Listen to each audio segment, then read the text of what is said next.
পরশুরামে উত্তর গুথমা চৌমুরি যুবসমাজ এবং পৌর যুবদলের সাবেক প্রচার সম্পাদক আলাউদ্দিন ইসলামের উদ্যোগে আয়োজিত হাডুডু খেলার শুভ উদ্বোধন করা হয়েছে। শুক্রবার বিকালে উত্তর গুথমা চৌমুরিতে অস্থায়ী মাঠে প্রধান অতিথি হিসেবে উপস্থিত থেকে এ খেলার উদ্বোধন করেন ফেনী জজ কোর্টের এপিপি পরশুরাম উপজেলা বিএনপির যুগ্ম আহ্বায়ক অ্যাডভোকেট আব্দুল আলিম মাকসুদ।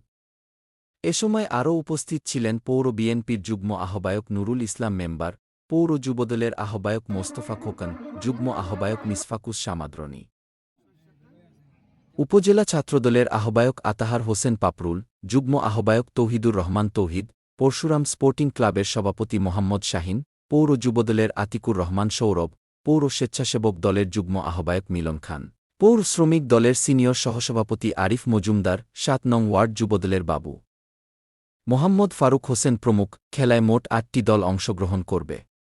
উদ্বোধনী খেলায় সুবার বাজার স্পোর্টিং ক্লাব ও গুথুমা স্পোর্টিং ক্লাব অংশগ্রহণ করে।